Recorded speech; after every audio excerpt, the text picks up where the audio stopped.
All right. Well, I was trying to decide what to do for this video, and ultimately I landed on, I had said that I was teetering about the idea of doing the Mississippi Comic Con because Keon Young was going to be there, the voice of Storm Shadow from the original G.I. Joe series.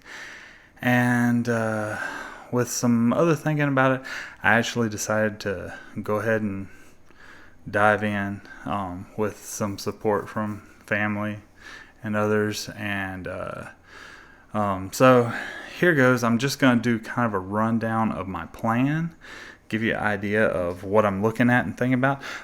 Just for added measure, here is a helmet that I made for my last Cobra G.I. Joe costume kit that I made for participation in the Fighting 788th G.I. Joe Club. This is Copperhead. He's the driver of the water moccasin. It's a little basically airboat. Anyway, so just show some of my early fabrication skills. I'm planning on employing some of those here. Things that I won't be able to show you in this video because they are on order, but they should be here at the latest. All of them should be in by Wednesday of next week, which will also be when my new vlogging going around microphone will be available, so I'll be able to do better audio quality even when I'm out and about, not right here.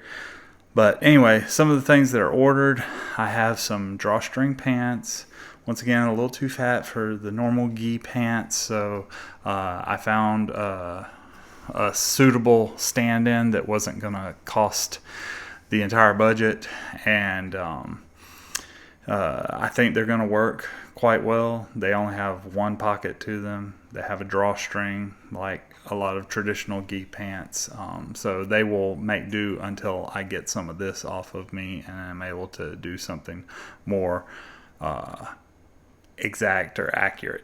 So I've ordered a second balaclava because I got this balaclava, and as you can see, well, let me do the combo. So I have this mask. This is basically one of the style of masks that I'm going to be using because it gets that great sort of fit to where it kind of covers the eyes just right, and it has that Storm Shadow look.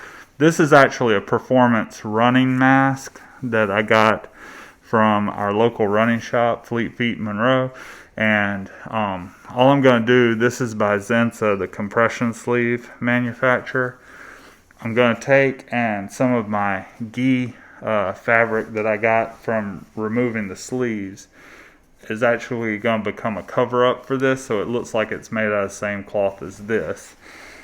But here's my problem with my balaclava. When I take and put the balaclava on,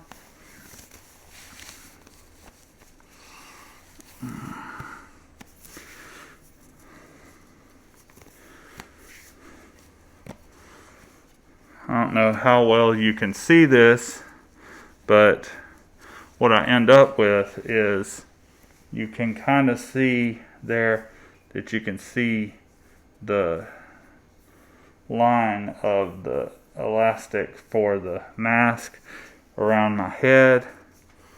And so ultimately my goal is to take and get a second one so that this isn't so thin.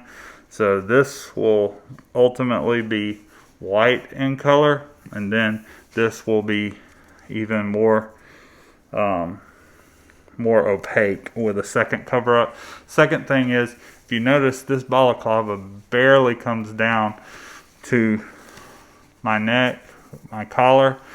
I need a second one. The second one's going to have a wider neck shawl or cowling to it so that it covers up more of this. So and hopefully I will not suffocate from heat exhaustion and all that, but we'll see. It'll be Mississippi at the end of June. So I got my mask. I've got another balaclava on order. got pants. I got some Ninja Tabi Boots shoes.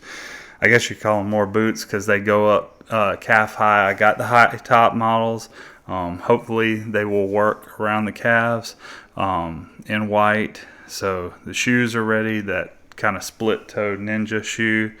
And then I went ahead and got like boxers cotton hand wraps that they do before they put them in the gloves. I'm going to use the white cotton wraps to wrap my wrists, and then I got the longer wraps for wrapping the bottom of the pants into the boot. So that will look authentic to the action figure, or rather the cartoon version from the Sunbow 80s cartoon. All right. So those are the things that are on order and should be here by Wednesday at the latest. I think some of the slowest ones are arriving on Wednesday. Some of the earliest are arriving on Monday. So all of that will start to come together, and we'll see how well the colors from these different things look the same white, or if I'll have to do some bleach work to get some of them closer to the same color. So showing you my gi top. I took the sleeves off of this, and basically here it's going to need probably a little bit of bleaching because it's yellowed with age, because I was actually using this gi back in 2007, 2008, somewhere in there. But I'm going to apply the Cobra logo, the red logo. My wife has a vinyl cut machine, and we're gonna cut that out and then heat transfer it onto the gi. So there's the gi top. So I told you about the mask. I'm having a second mask that's coming in. It'll act as a cover up. I've got a couple of undershirt possibilities. One is of a dry wick, moisture wicking fabric. And then second one I have is of cotton. I have not quite decided which one is going to be the one for me, but they're both a possibility as the undershirt, so to cover up if this gi starts to have gaps or starts to show like that. Let's see. I got this box. I went and took and looking at photos of the quiver that Storm Shadow has as his backpack and scabbard for his swords. I found this box. I have a backpack from an old convention that I'm going to use because the backpack base will make a nice thing, and this will just sort of be a shell covering that base. So I will take the box, modify it so that it wraps around the backpack. It's actually a sling pack, so it's going to have the one strap coming across.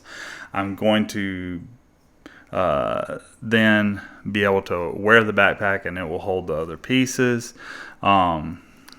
Sword and scabbard, I was lucky. My sons were in Taekwondo for a while, and they had a kid size sword, which is just the right size for the wakizashi. And then my older son was a teenager, and he had the teenage size sword, which is just right in proportion to the child one to be a wakizashi and a katana combo. There's one little thing I've got to do with this as the sword. I haven't had an opportunity to show you our wonderful neighbors' dogs that are always barking whenever we're doing stuff even in our yard, because leash laws I guess really don't matter. But we're going to take and this katana was used to kind of shoo them away one time, and it accidentally cracked. So I gotta get some wood glue and re-up this before I begin modding on this and paint work to get it looking the way I want it to look. Okay, so I have my swords, have my backpack katana. Things that I have yet to get, I will need to get the rest of the pieces for the backpack quiver, which will include some arrow fletchings and shafts, or something to stand in for them to go across the top. It'll look like I've got a quiver full of arrows. I'm going to, because it is a backpack, even though it does have a decently thick strap, it still doesn't quite have the look of the Storm Shadow cartoon strap.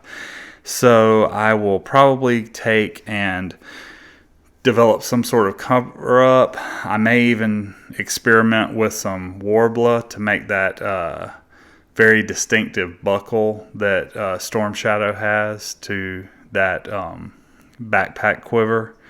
And also I will need to get some form of tanto that he has tucked here in the front. I will probably take some of our remnant EVA foam to make a couple of the throwing stars or shuriken. Right now I've looked at a couple of different things and found that the shuriken come in a, can't quite decide. The jury's still out, and maybe some G.I. Joe experts out there might help me on this.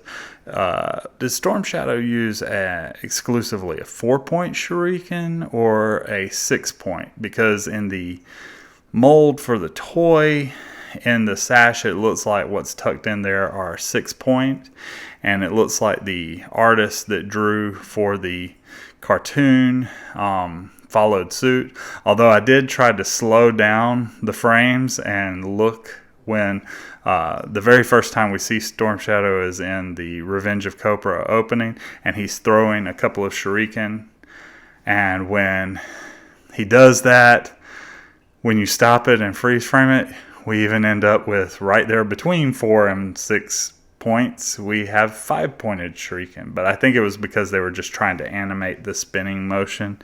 So anyway, just let me know what you think. Right now I'm leaning towards the 6-point shuriken, but I'm just going to make that out of foam and then touch it up to where I want it to be. And then I'm going to get a black Kung Fu sash for the belt, because it'll be able to wrap around a couple of times and still have some room for tying.